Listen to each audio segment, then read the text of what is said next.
नमस्कार दोस्तों, मेरा नाम है शरद शर्मा और आप देख रहे हैं नमस्ते राजस्थान न्यूज। नमस्ते राजस्थान की सीरीज के अंदर हम आप लोगों से रेगुलर लोगों से मिलाते रहते हैं। इसके अलावा जो है पॉलिटिशियन से लेकर के सारे लोगों की इंटरव्यूज हम करते हैं। खबरें लगातार प्रकाशित होती रहती हैं, प्रसारित होती रहती हैं। मगर नमस्ते राजस्थान का मकसद है जो लोग भी समाज में, देश में, अपनी अपनी इंडस्ट्रीज में अच्छा काम कर रहे हैं उनको जो है हम आपसे मिलवाते रहते हैं। मेरे साथ में भी स्टूडियो के अंदर मौजूद है गौतम गोविंदा, इसके साथ में संतोष भाई विश्नोई। ये दो लोग जो हैं, इनसे मिलाने का मकसद जो है वो इंडस्ट्री, जो फिल्म इंडस्ट्री है, ये म्यूजिक इंडस्ट्री है, उसमें अच्छा काम कर रहे हैं। और जहां तक गौतम गोविंदा की बात करें तो अपने आप में कंप्लीट मैन कह सकते हैं, क्योंकि ये एज एन एक्टर भी हैं, सिंगर भी हैं, म्यूजिशियन भी हैं, अच्छा म्यूजिक बनाते हैं और इसके अलावा जो है वो शूटिंग या एज एन प्रोड्यूसर या एज एन डायरेक्टर भी आप कह सकते हो। तो काफी सारे जो है फिल्में ये जो है, इसके अलावा सॉन्ग्स जो है इन्होंने करे हैं और लगातार जो है प्रयासरत है सारे राजस्थान के काफी सारे कलाकारों को मौका देने के लिए। इनका खुद का स्टूडियो है जो बीजीएस में मौजूद है और इसके अलावा संघर्ष की अपनी एक दास्तां है जो छोटे लेवल से स्टार्ट करी और आज बड़े लेवल तक पहुंच गई। काफी सारे इन्होंने सॉन्ग करे हैं जिसके व्यूज जो है वो मिलियंस के अंदर है। मैं मिलियंस में कहना चाहूंगा कि 1 मिलियन 1.5 मिलियन नहीं, जी हाँ 30-40 मिलियन तक इनके व्यूज गए हैं और शायद इससे ज्यादा भी गए हैं, तो मैं समझता हूँ। गौतम जी, गोविंदा जी, म्यूजिक इंडस्ट्री अपने आप में एक बड़ी इंडस्ट्री है और गाने बनाने का जो है वो सफर आसान नहीं होता, क्योंकि गाना लिखना, गाना बनाना, उसकी शूटिंग करना, आर्टिस्ट फाइनल करना एक लंबा जो है वो अंतराल होता है और उसमें टाइम भी लगता है और पैसा भी लगता है। तो सफर जो है आपसे जानना चाहेंगे, कैसा सफर रहा? बचपन में क्या सोचा था कि भी कभी म्यूजिशियन या सिंगर या एक्टर बनेंगे, या फिर जो है वो डॉक्टर, इंजीनियर जो है बनने का ख्वाब था, फैमिली का सपोर्ट मिला और फैमिली ने ओके करा तो आप इसमें इंडस्ट्री में? तो सफर की पूरी दास्तान, पहले पूरा परिचय दें आपका। जी सर, मैं सबसे पहले नमस्ते राजस्थान के दर्शकों को मेरा ढेर सारा शुभकामनाएं और हाथ जोड़ के निवेदन है कि आप हमको सपोर्ट करते हैं या हमको देखते हैं और ज़्यादा से ज़्यादा हमें भी सपोर्ट कीजिए और नमस्ते राजस्थान को भी सपोर्ट कीजिए। और रही बात इस जर्नी की, तो सर बचपन में नहीं पता था कि हम कहाँ जाएंगे या क्या करेंगे, लेकिन इतना पता था कि पढ़ाई में थोड़ा वीक थे, पढ़ाई में इतना इंटरेस्ट नहीं था और पढ़ाई किसी एक जो हमारे टीचर हुआ करते उनका डर इतना था कि उनके कारण हमको मतलब ऐसा लगता था कि जैसे हमको कहीं जेल भेज रहे हैं, तो इस कारण थोड़ा सा पढ़ाई में हम वीक रहे। और हाँ, बचपन में सपना था फौज में जाने का था कि मतलब फौज में देश की सेवा करनी है जी, क्योंकि देश की सेवा तो बात का थॉट था, पर पहला थॉट ये था कि जब हम पास आउट का या टाइम होता था या एग्जाम टाइम होता था तब डिस्कस करते थे आपस में बच्चे लोग। तो जो अच्छी पढ़ाई करते थे वो डॉक्टर, इंजीनियर, उनकी बातें करते थे। तो मेरा जो एक दोस्त था, अच्छा जो वो हमारे जो टीचर थे उन्हीं का लड़का था, तो मैं उनसे साइड में जाके पूछता था मैं कि यार टीचर एक बात बताओ कि मैं क्या कर सकता हूँ मतलब पढ़ के। तो उन्होंने बोला यार 10वीं पास के बाद फौज में ले लेते हैं, इजी गोइंग। अच्छा, तो वो अच्छा है और फौज की उस वक्त आज भी वैल्यू है, उस वक्त भी मतलब फौजी इजी गोइंग मतलब देश की सेवा के लिए जा सकता है और उसकी मतलब एक रेपुटेशन बन सकती है पढ़ाई में कम होने के बाद भी। तो वो सपना था। तो फिर जब घर पे बातचीत ऐसी होती, बातों बातों में निकल जाती, तो मम्मी डंडा लेके पीछे पड़ जाती, तो बोलती थी कि भाई तेरे पेट तोड़ दूंगी और तेरे को घर पे बिठाई बिठाई खिलाऊंगी पर नहीं जाने दूंगी। वो इकलौता था मैं, तो उनका एक अलग प्यार था। फिर धीरे धीरे सोचा कि क्या करें, तो इस लाइन का इंटरेस्ट था। फिल्में देख के मैं पूरी फिल्म क्लास में सुना देता था, पूरी मूवी। और जिस तरीके से मैं एक बंदों को सुनाने लग रहा था तो धीरे धीरे पता चलता पूरी क्लास मेरी तरफ मूव हो जाती थी। तो ये सिस्टम था सर। फिर अब इस लाइन का चस्का था, आगे स्ट्रगल किया और काफी मेहनत लगी है यहाँ तक पहुँचने। अभी जो भी आपका, एक तो जो आप जिस बैनर के तले काम कर रहे हैं या जो आपका प्रोडक्शन हाउस है, उसके प्रोडक्शन हाउस के बारे में क्या क्या काम जो है आप करते हैं? जी सर, मैं लिरिक्स मेरे खुद के होते हैं, लिरिक्स मेरे खुद के होते हैं सर।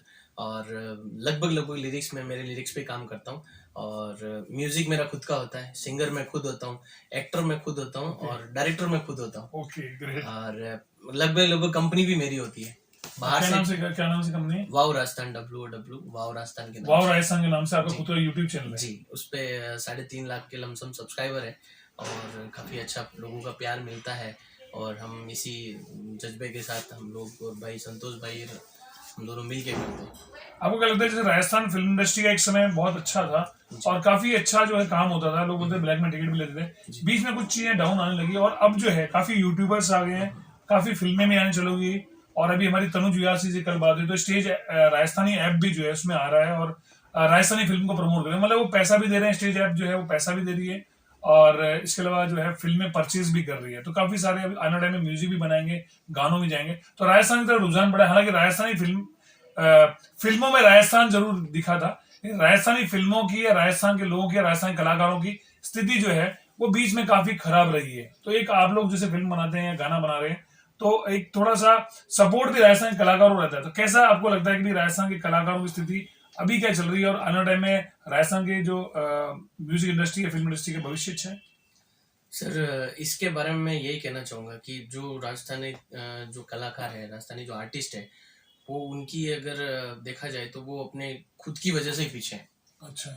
वो कहीं ना कहीं उनके अंदर खुद की अंदर कमी है, और मेरे से काफ़ी बड़े लोग जो हैं वो भी इसमें काम कर रहे हैं, काफ़ी सीनियर भी है मेरे से, काफ़ी सालों से भी काम कर जी रहे जी। हैं, लेकिन कहीं ना कहीं है ना एक यूनिट बना के नहीं रखी, एक यूनियन बना के नहीं रखी उन लोगों ने, टीम नहीं बनी। और वो डिसीजन पावर, जैसे अभी आपने कुछ अच्छा सोच लिया और आपने बोला कि यार 4 लोग यहाँ इकट्ठा हुई है, तो वहां वो लोग नहीं जाते थे, उनको ऐसा लगता था कि इसका सिंगल फायदा है। ओके। आज भी यही स्थिति है कि आज अगर जोधपुर में आप खड़े हो और बुलाइए कि राजस्थान के आर्टिस्टों को हम बुला रहे हैं, हम आपके फायदे का, तो वो उनका फायदा भूल जाएंगे, वो यही सोचेंगे कि इसका फायदा पहले होगा। तो वो एकजुट रह के कभी इन्होंने काम नहीं किया, और शुरू से ऐसा चलता है शायद। और अब पीछे दूसरा प्रॉब्लम है कि जो हमारी राजस्थानी भाषा है, आज सर आप गुजरात में चले जाइए, बड़े से बड़ा बिजनेसमैन गुजराती में बात करेगा। आप पंजाब में चले जाइए, बड़ा से बड़ा बिजनेसमैन पंजाबी में बात करेगा। आप हरियाणा में चले जाइए, हरियाणी में करेगा। बॉम्बे में चले जाइए, तमिल वालों को तो हिंदी अब आने लगी है। मतलब सब अपनी भाषा से प्यार करते हैं और उसको प्रमोट करने की कोशिश उनकी हाँ वो उनको सपोर्ट भी है। आज अगर अपना बच्चा अगर राजस्थानी भाषा बोलता है स्कूल में, तो पेरेंट्स लिख के भेज देते हैं कि भाई ये तुम्हारा बच्चा गंवार है, या आप किस स्थिति में आप या कैसी शिक्षा दे रहे हैं उसको। मतलब अपनी भाषा ही तकलीफ कर रही है अपने। और आप अपनी फैमिली में सब जगह अपन देख सकते हैं कि आज बच्चों को इंग्लिश डायरेक्ट पढ़ाया जा रहा है, डायरेक्ट हिंदी पढ़ाया जा रहा है, लेकिन राजस्थानी भाषा अगर आप कोई बड़े से बड़ा अगर अच्छा पढ़ा लिखा भी अगर आप वो इंटरव्यू के लिए अगर अपनी डिग्री लेके जाता है ऑफिस में, गलती से उसने राजस्थानी बोल दी तो डिग्री साइड में कर देते हैं, आपको नौकरी नहीं मिलती। तो ये सिचुएशन है सर। तो कहीं ना कहीं भाषा से प्यार नहीं है, भाषा से प्रेम नहीं है, और कुछ आर्टिस्टों की कमी है जो कंटेंट पब्लिक में आप दे रहे हो उस टाइप से सजा के या उस टाइप से बना के अगर अपन देवें। मेरे में भी बहुत सारी कमियां, मैं ये नहीं कह रहा हूँ मैं सही हूँ, पर जितना हमसे हो रहा है अच्छा हम कर रहे हैं। और ऐसे बहुत सारे लोग भी हैं जो अच्छा कर रहे हैं। कुछ लोग हैं या कुछ लोग होते हैं जो थोड़ा सा इस तरह से हो जाता है, पर शायद हमको लगता है जो नई पीढ़ी आ रही है इस इंडस्ट्री में वो कुछ अच्छा करेगी, और आई होप जो अच्छा करेंगे हम उनके साथ हैं। यहाँ मैं बताना चाहूंगा कि नमस्ते राजस्थान जो है वो आप कई लोग हमें बोलते हैं कि नमस्ते राजस्थान, आप राजस्थानी में इंटरव्यू राजस्थानी में पूछो, राजस्थानी में बात करो। तो हम लोग जो है कई बार हिंदी में बात करते हैं, सर को भी हमने बोला कि राजस्थानी की जगह हिंदी बात करो, क्योंकि हम चाहते हैं कि हमारी बात जो है वो लोगों तक पहुंचे, हर प्रांत के लोगों तक पहुंचे। क्योंकि राजस्थानी खाली यहाँ राजस्थान में, इसके अलावा बाहर भी रहते हैं, और काफी सारे यूथ है जो शायद राजस्थानी से दूर हो गया, तो वो हिंदी और इंग्लिश को ज्यादा से समझता है। तो हम कोशिश करते हैं कि हिंदी में इसलिए जो है इंटरव्यूज, हालांकि हमारे राजस्थान में इंटरव्यूज होते हैं और राजस्थानी में भी बात करते हैं, लेकिन हिंदी में करने का मतलब कि हमारी बात जो है मैक्सिमम लोगों तक पहुंचे, ये हमारा उद्देश्य होता है। राजस्थानी भाषा की मान्यता के संघर्ष के लिए संवैधानिक मान्यता अभी भी राजस्थानी भाषा को संवैधानिक मान्यता नहीं मिली। ये नेताओं की जो है वो इंटरेस्ट नहीं है, या नेता लोग जो कोशिश नहीं करते। तो आज भी ये एक सवाल है कि राजस्थानी भाषा को संवैधानिक मान्यता नहीं है, तो काफी सारे देश की काफी भाषाओं को जो है संवैधानिक मान्यता है। एक्चुअली क्या है सर कि भाषा के लिए लड़े कौन सबसे पहले तो, और जो नेता नगरी की अपन बात करें नेता लोगों की, तो जब उनको जरूरत होती है वो सवाल भी पूछते हैं, और जब हमारा टाइम आता है हम बात करते हैं तो वो उस चीज को उतनी सीरियस नहीं लेते। लेकिन कहीं हमारे आर्टिस्टों की भी कमी है कि आप जैसे जिस दिन एकजुट हो या जिस दिन एक यूनियन या एक टीम बन के अगर अपन किसी पे अगर अपन उस चीज को अपन करेंगे कि भाई हाँ हमको ये चाहिए, तो शायद मुझे लगता है कि पॉसिबल है। शायद अगर राजस्थानी भाषा को मान्यता नहीं होगी तो शायद वोट नहीं दिया जाएगा। अगर ऐसा कुछ होगा, बिल्कुल हो सकता है सर। नेता लोग सर देखो, आज किसी को चुनाव लड़ना हो, एमएलए हो चाहे सरपंच हो चाहे कोई भी हो, तो वो हमसे गाना बनवाते हैं। हमारे गाने की पावर है कि हम लोग अधिक लोगों तक पहुंचते हैं, उनको प्रमोट करते हैं। तो जब हम एक नेता को एमएलए बना सकते हैं या एक सरपंच बना सकते हैं अपने गानों से, अपनी कला से, तो क्या हम हमारी भाषा को नहीं कर सकते, हम मान्यता नहीं दिलवा सकते? अगर सारे कलाकार एक साथ हो सकते हैं और अगर हो जाते हैं तो सर ये बड़ा काम नहीं है। क्योंकि राजस्थान वो धरती है या वो जगह है जिसको सर पूरा ऑल ओवर वर्ल्ड जानता है, और पूरे विदेशी भी सबसे ज्यादा टूरिस्ट राजस्थान में आते हैं, या सबसे ज्यादा इतिहास रहा है राजस्थान का।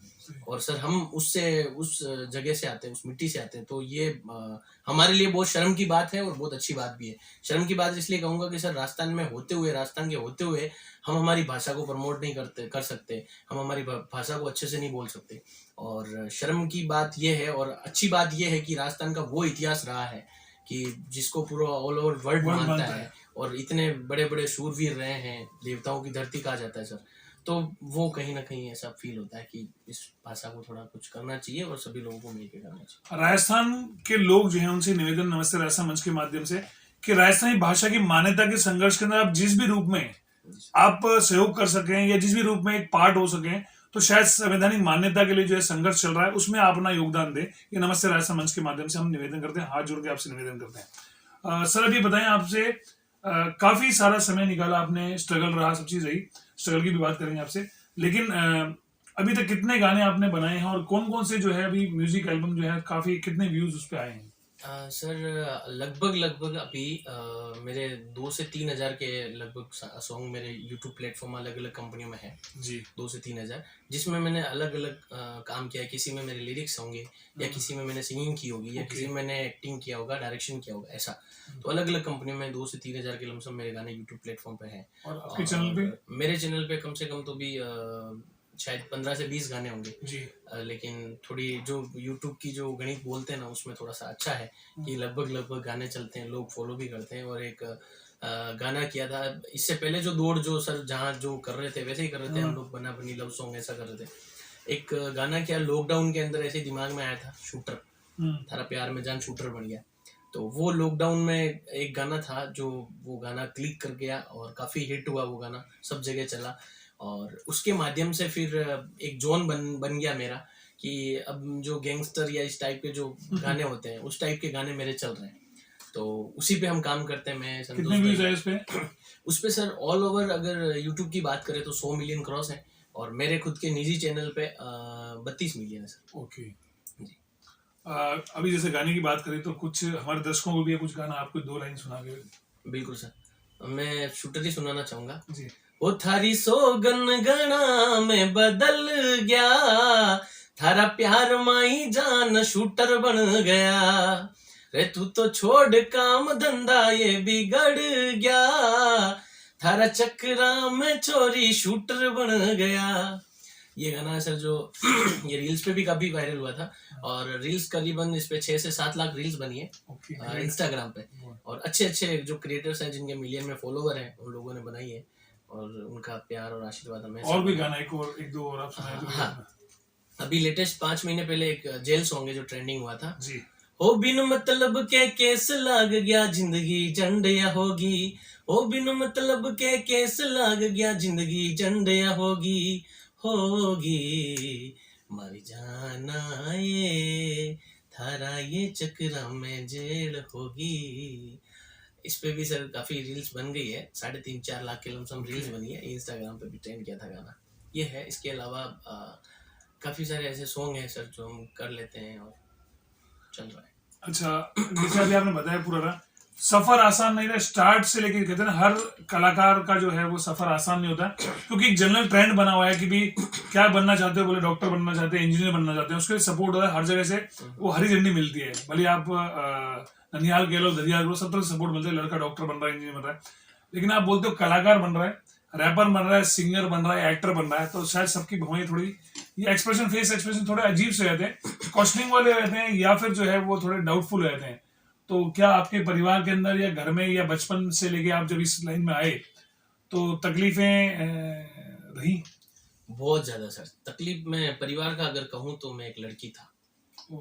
लड़की इसलिए कहूंगा कि जितना लड़की पे प्रेशर नहीं होता है, एक लड़की पे प्रेशर नहीं होता है, उससे कहीं गुना ज्यादा मेरे पे था। और मेरे मामा जी जो हैं, छोटे वाले बड़े वाले, वो दोनों में मतलब मेरी लाइफ के विलन है, और अच्छे वाले विलन है। अच्छे वाले विलन इसलिए कहूंगा कि उनको कहीं ना कहीं इतना प्रेशर इसलिए दिया। आज भी सर मेरे में कोई गंदी आदत नहीं है, गुटखा पानी बीड़ी सिगरेट मैं नहीं लेता कोई भी ऐसा मतलब नशा का वो सिस्टम नहीं है। वो शायद कहीं ना कहीं उनके डर और उनके सिद्धांतों के कारण ही हुआ, वो खुद नहीं करते। मेरे जो नाना जी के मतलब मेरे मामा जी हैं वो भी ऐसा नशा नहीं करते, और उनके हिसाब से ही मेरे यही सिद्धांत रहे कि मैंने उस डर के कारण उन चीजों तक मैं पहुंच ही नहीं पाया, और अभी तक भी नहीं पहुंच पाया। अच्छा है, तो बड़े पॉजिटिव है। बहुत पॉजिटिव सोच है सर। और उनका ये कहीं ना कहीं था कि छोरा कहीं गलत लाइन नहीं पकड़ ले या कहीं गलत दिशा में नहीं चला जाए, तो उनका प्रेशर इतना था कि मैं मतलब ये कलाकार इतना तो मैं सोचा भी नहीं कि मैं कहीं जाऊंगा ऐसा करूंगा। लेकिन इस लाइन में आए तब ये ना लोगों ने बोला कलाकार बन रहे हैं, तो वो एक ऑप्शन मतलब तकलीफ रही। लाइन से इसलिए मैं सर घर से भग गया था। हाँ, घर से भग गया 80 रुपये लेके।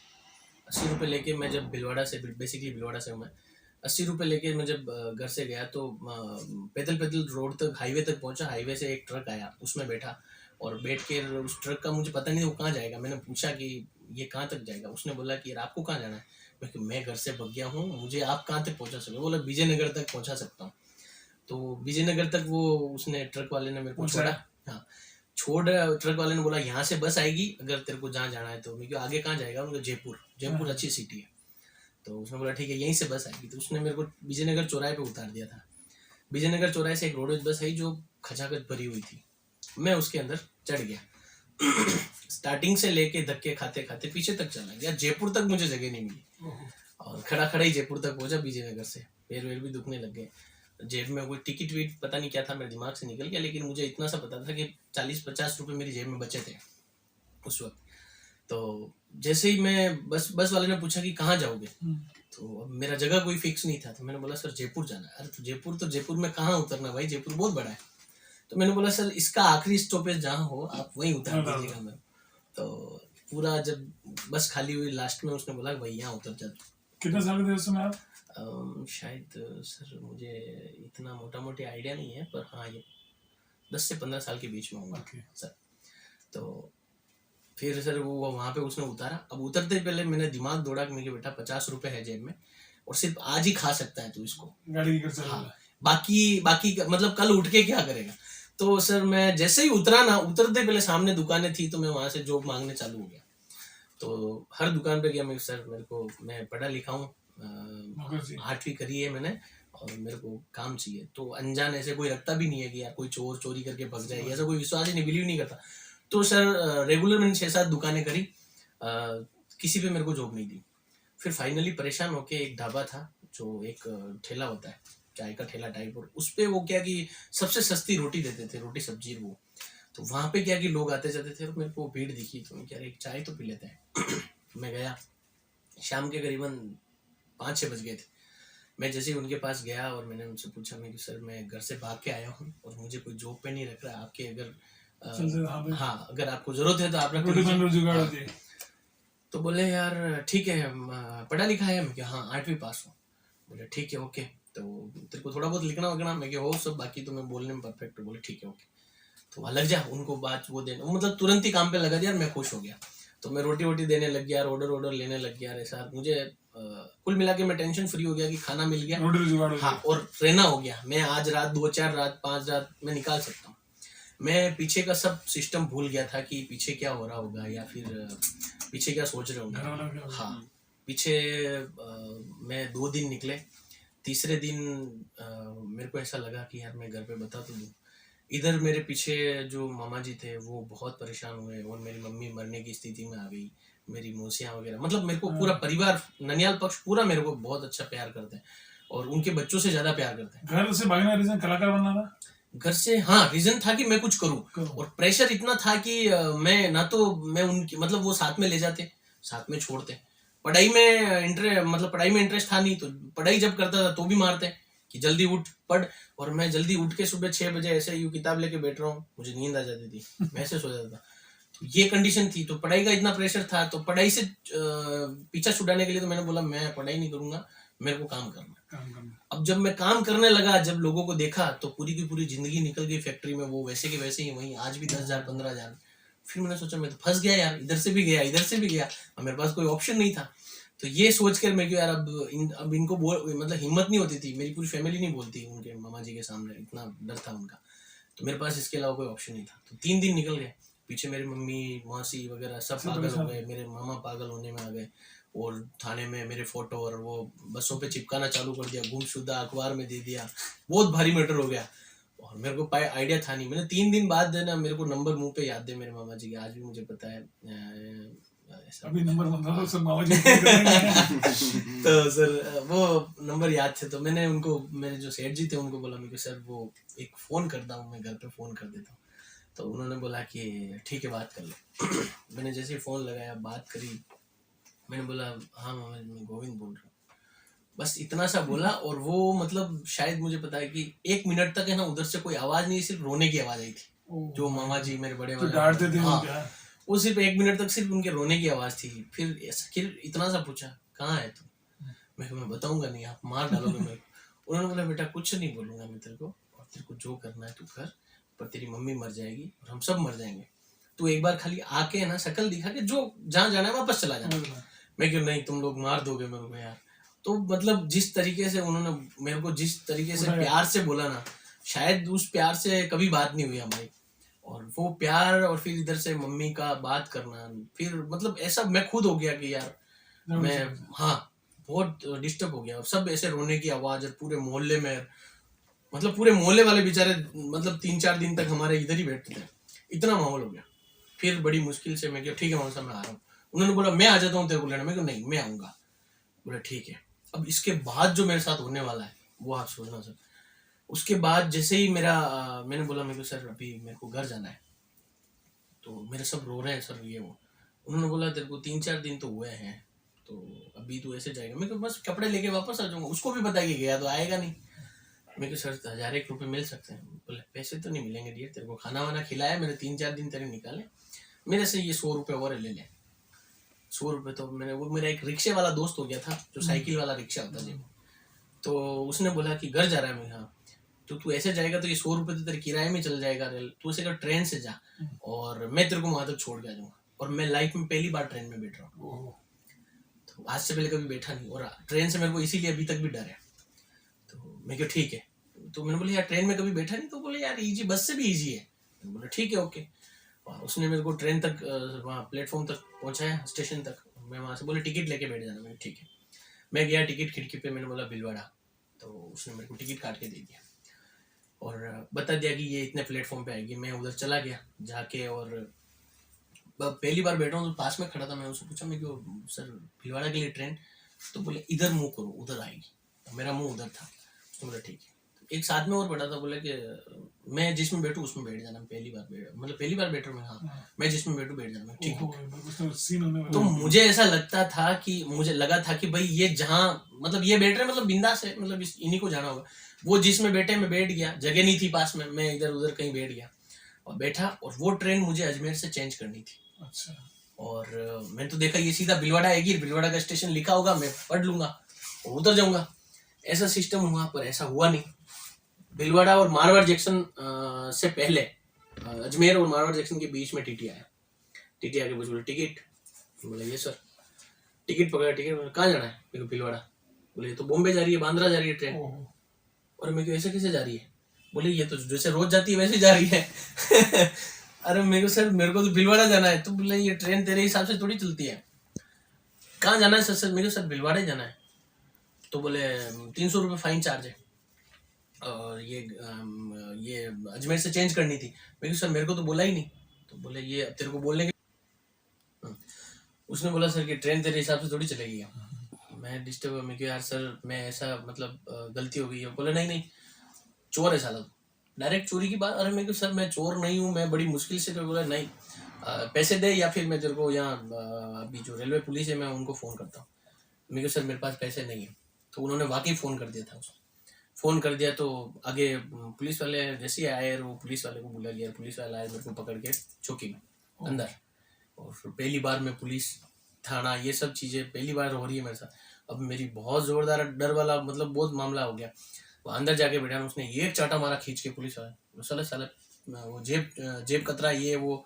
अरे मेरे को सर मैं कुछ भी नहीं हूँ, बैठ जाए यहाँ पे, साहब आ रहे हैं अभी। बिठा दिया मेरे को नीचे। 5 से 10 मिनट में वो साहब आए। सर आगे बोले कौन है रही। मैंने बोला सर ऐसी ऐसी स्थिति है, आप नहीं, मैं बोलना नहीं, वो बोल रहे थे तो वो बोल गए। बोले क्या। मैं क्यों सर आप मेरी बात पूरी सुनते हो तो ही मेरे से पूछो, बाकी आप भी मार दो या फिर मेरे को अंदर डाल दो। तो बोले क्या हुआ? मैं क्यों सर, मैंने उनको शॉर्ट में बताया पूरा मेरे को ऐसा ऐसा हुआ, ऐसे ऐसे मैं भागा था, ऐसे ऐसे आ रहा हूँ, मुझे पता नहीं, पहली बार बैठा हूँ। ये छूटे कैसे? तो उसने बोला कि अच्छा ऐसी बात है? मैं हाँ, फाइनल यही बात है? मैं हाँ। तो उसने बोला ठीक है, चाय वाय पी? मैं क्यों सर, कुछ भी नहीं पी। उसने चाय मंगाई, बिस्किट मंगाया, मेरे को चाय पानी वो बिस्किट पिलाया। उसने बोला कि ये मारवाड़ जंक्शन से देवगढ़ जाती है ट्रेन, तो तू इसमें बैठ जा, इस पर कोई टीटी वीटी नहीं आता है, तू वहाँ तक पहुँच जाएगा फिर। तो मैं हाँ। तो फिर ऐसे करके मैं वहाँ से निकला और वहाँ से फिर देवगढ़ तक आया, और देवगढ़ से फिर मैं भिलवाड़ा के लिए बैठा और आगे गया। तो वो सब इतना हुआ मामला कि मेरे को किसी ने कुछ नहीं डांटा, लेकिन प्यार बहुत ज्यादा मिल गया। अच्छा, आपके जैसे अभी यहाँ पे आप मतलब ये सफर रहा, अब जो आप काम कर रहे हो तो सेटिस्फाई हो, मतलब खुश हो? बिल्कुल सर, खुश हूँ। और जब मैंने मतलब 10-15 दिन निकल गए, तो मेरी मम्मी ने और मामा जी ने बैठ के मुझे एक ही चीज समझाई कि लाइफ में कभी चोरी और छोरी नहीं करना, और ये मैटर घर तक नहीं आना चाहिए। बाकी अच्छा कर, जो भी करे तेरी मर्जी से। फिर अब वो लोग खुश हैं आप जो काम बिल्कुल, मैं उसके लिए खुश हूँ सर। और आज मैं यहाँ तक हूँ तो ये कहीं ना कहीं मेरे घर वालों के सिद्धांत और उनके हिसाब। राजस्थान के और बाकी भी लोग दर्शक आपको देख रहे हैं, क्या कहना चाहोगे उनसे? क्या निवेदन, जो हर आदमी की स्ट्रगल होता है, तो आप उनसे क्या निवेदन कर रहे हैं या क्या संदेश देना चाहोगे उन लोगों को जो भी नवयुवक हार जाते हैं, वो आज वापस इस लाइन के अंदर करते हैं, तो क्या चीजें जो एक आदमी को सफल बनाती है? सर सबसे बड़ी बात तो यह है कि देखो, लाइफ में आपने, आपके घर वालों ने आपको जिंदगी दी है और भगवान ने आपको इंसान रूप दिया है, ये बहुत बड़ी बात है अपने में। और इंसान हारता है खुद से, तो कभी अपने आप को, अपनी लाइन खुद चुने और अच्छी लाइन चुने, और कभी भगवान को या घर वालों को ना कोसे कि यार आपने नहीं किया या ऐसा नहीं है। ऐसा नहीं है सर, आपकी लड़ाई है और आप इंसान चाहे जो कर सकते हैं। आदमी चाहे जो कर सकता है, इंसान चाहे जो कर सकता है, ये मोटिवेशन है। तो आप लोगों से भी निराश ना हो, हताश ना हो, आगे आने टाइम में हर आदमी का स्ट्रगल है। जैसे बताया कि भी ट्रेन में जाने के पैसे नहीं थे, घर से भागे थे, सारी चीज होगी, लेकिन आज काफी सारी चीज समझ में, घर वाले कोई भी चीज करते हैं वो आपके बेटरमेंट के लिए करते हैं, लेकिन बड़े होकर चीजें समझ में आती है। तो कोई भी ऐसी चीजें आपके साथ लाइफ के अंदर चल रही है, तो उनको जो है आप लोग नेगेटिव माइंडसेट निकालें। फैमिली है, परिवार है, साथ रहेंगे तो आप जिंदगी में आगे अच्छे बढ़ेंगे। मेरे साथ में एक दूसरे शख्स हैं जिनका दूसरा नाम जो है वो ऐसे संतोष है, वैसे सहयोग है। ये सहयोगी हैं और ये ढूंढते हैं, आदमी ढूंढते हैं सहयोग करने के लिए। कोई भी आदमी कहे कि अटकेड़ो काम के कार्ड ना होए तो संतोष भाई ने फोन कर लो। तो अटकेड़ो काम जिन्हों भी काटने में आप दर्शक में करिए थाना काम को अटकेड़ो तो यहाँ फोन। तो आज ये अपने फ्रेंड सर्कल के अंदर, दोस्तों के अंदर काफी फेमस है। कारण है फिल्म के अंदर प्रोड्यूस भी करते हैं, गाने बनाते हैं, सॉन्ग्स बनाते हैं, इस इंडस्ट्री के अंदर भी है। Plus as an person, as an व्यक्ति जो है वो सहयोगी भाव है। तो सेवा करने से कुछ पैदा हो जाए। हाँ, बिल्कुल सब यही है मनुष्य। कोई भी क्या दोस्त कहे तो वहाँ वास्ते खड़ो, परिवार कहे तो वहाँ वास्ते, समाज कहे तो वहाँ वास्ते खड़ो रहो, सबके लिए, दोस्तों के लिए सपोर्ट देना। बिल्कुल बिल्कुल, हम दोस्तों के लिए ही तो है। और आज है कल नहीं, क्या पता कब तक साथ रहे। हाँ। यार तेरी यारी है वो बात है। बस कैसा इंडस्ट्री में भी जो भी काम कर रहे हैं, ओवरऑल इंडस्ट्री चल रही है, कैसा महसूस हो रहा है? अपने शब्दों में जो भी आप कहना चाहें, जो भी आपको लगता है शायद बताने लायक इस इंटरव्यू के अंदर, तो बताएं। मैं यही बताना चाहूंगा कि जो न्यू आर्टिस्ट है उनको सपोर्ट करना चाहिए और हौसला नहीं हारना चाहिए, हिम्मत रखनी चाहिए। एक जुनून होता है और अपनी कमजोरी वो किसी को शेयर नहीं करनी चाहिए। अच्छा, अपनी कमजोरी किसी शेयर नहीं करनी चाहिए। अपने अंदर खूबी क्या है वो बताओ। हम वहाँ कहाँ कमजोर है वो सबके सामने नहीं, एक जो दोस्त होता है उसको शेयर कर सकते हैं, जिसपे बहुत ज्यादा विश्वास हो कि ये अपने कहीं बात लीक नहीं करे, तो वो उसको कमजोरी बता सकते हो। बाकी कमजोरी अगर बताने से आप खुद कमजोर हो गए, समझ लो वो लोग आप पे लग जाएंगे काम पे। तो आपको मतलब लोग आपको कहते हैं जो भी आपकी पॉजिटिव चीजें हैं, आपकी अच्छी चीजें हैं, उस पे काम करो। कमजोरी पे भी काम करना है, लेकिन कमजोरी दूर करके कमजोरी पे काम तब खुद करो। हाँ, किसी को शेयर ना करो। उसको धीरे धीरे कैसे कैसे करके निपट जाओ बिना किसी बताए, और बस काम करो अच्छा। और मैं तो ये कहता हूँ कि राजस्थानी भाषा को थोड़ा बढ़ावा दो, क्योंकि आज राजस्थानी कोई बोलना ही नहीं चाहते। लेकिन हाँ, कुछ चीजें राजस्थानी लोकल लैंग्वेज भी अगर आगे बढ़ेगी तो आज हिंदी का अपना लेवल है, हिंदी मातृभाषा है तो वो तो रहनी चाहिए, लेकिन हाँ साथ में राजस्थानी भाषा को भी प्रमोट किया जाना चाहिए। हाँ, राजस्थानी को प्रमोट करना चाहिए। और राजस्थान में आर्टिस्ट की कोई कमी नहीं। बिल्कुल सही है। इनका मतलब ये है कि एक यूनिट नहीं है। हाँ, एकता नहीं है। इसके वजह से ये टूट रहे एक दूसरे के कि मैंने अच्छा किया, उसने ये किया, एक दूसरे को मतलब गलत बताएगी। ऐसा नहीं प्रमोट करते कि इसने बहुत अच्छा किया, जो कुछ तो किया है ना। हाँ ये बात है, उसको थोड़ा सपोर्ट करना चाहिए। और बाहर से सब इधर आ रहे, बॉलीवुड से पहले से आ रहे, कितने टाइम से आज देख लो सबसे पहले वो कहाँ काम करते थे, राजस्थान में, और अब राजस्थान वाले बोल रहे बॉलीवुड में जाएगी, देख लो आप भी। और आउट ऑफ कंट्री से यहाँ आ रहे, राजस्थान में इतने अच्छे व्यू देखने के लिए बहुत सारी जगह। तो यहाँ बहुत अच्छा कर सकते हो, लेकिन सबसे पहले जब तक आप लैंग्वेज को डेवलप नहीं करोगे तब तक कुछ नहीं। सही बात है। हाँ, अपनी भाषा को थोड़ा बढ़ावा देना चाहिए। ये जो पॉलिटिकल में जो राजनेता है उनसे भी मैं निवेदन करूंगा, जब सारे आर्टिस्ट मिलके एक यूनिट बना के उनको कहेंगे कि भाई ये होना चाहिए, तो जरूर होगा। अभी लग रहा है जो अभी जैसे OTT प्लेटफॉर्म आए हैं, यूट्यूब आया है, तो इन सब से बहुत सपोर्ट मिला है इंडस्ट्री को, मानते हैं? बिल्कुल मिला है, क्यों नहीं। देखो थोड़ा थोड़ा जब प्रोड्यूसर होता है, लगाने के लिए नहीं होता, वो कमाने के लिए भी होता है। सही बात। हाँ, कि ऐसा नहीं कि मैंने 20 लाख लगा दिया और सबको थोड़ा थोड़ा पैसे मिल गए, तो वो 20 लाख लगा के 30 लाख कमाना भी चाहता है, लेकिन वो कमा नहीं पा रहा था। अब अच्छे प्लेटफॉर्म है और टीवी चैनल भी हो गए हैं राजस्थान में, और OTT है, यूट्यूब है, तो ठीक है, बहुत सारे प्लेटफॉर्म में जी। हाँ। अभी देखें आपने जो एक दो तीन चीजें क्रक्स में बात करें, अगर दोनों आर्टिस्टों ने, कलाकारों ने अपने लेवल पर बात करी है, राजस्थान की टीम जो है वो यूनाइटेड नहीं है, शायद यूनाइटेड कुछ हद तक है, लेकिन अभी भी बहुत काम करना उस पर बाकी है, ये इंपॉर्टेंट है। प्लस जैसा कि भी विन भाई ने कहा भी कि परिवार की बातें सुने, बचपने में कई चीजें होती हैं, लेकिन आने टाइम में अपने आप को जो है आगे रखना चाहिए और अपने उन परिवार को साथ लेके चलना चाहिए। दूसरा, जैसे भाई ने बात करी, उन्होंने क्या कहा कि आपके पैशन को जिंदा रखो, अपनी जो है वो खूबियों को जिंदा रखो, उसके सहारे जिंदगी हो। कमियां हर आदमी में होती हैं और उसको दूर करने के लिए सेल्फ प्रयास हो, किसी को बताए ना। हालांकि कुछ जगह मैं सही करूँगा बताना चाहिए, लेकिन हाँ कुछ खास लोग हैं, परिवार वाले हैं या मित्रगण हैं, उनको बताएं, क्योंकि आप आदमी जो भी चीज बोलता है, जो भी चीज करता है, वो उसका जो है वो बैक ऑफ द माइंड चलता रहता है, तो आगे नहीं बढ़ रहा है। तो पॉजिटिव्स पे काम करो, मेहनत अपने करो। राजस्थान इंडस्ट्री जो है वो काफी अच्छा काम कर रही है, बढ़ रही है आगे, और आने वाले समय में एक सुनहरा भविष्य है। तो खबरों का, इंटरव्यूज का, लाइव का सिलसिला यूं जारी रहेगा। आप देखते रहिए नमस्ते राजस्थान न्यूज। हम लगातार आपको शख्सियत मिलाते रहेंगे, आने वाले टाइम के अंदर जो है लगातार इंटरव्यूज जारी रहेंगे। आप देखते रहिए नमस्ते राजस्थान न्यूज। आपसे निवेदन है, हमारे वीडियो ज्यादा लाइक करें, शेयर करें, और हमारे चैनल नमस्ते राजस्थान न्यूज को सब्सक्राइब करना ना भूलें। जय हिंद, जय भारत, जय नमस्ते राजस्थान। राजस्थान।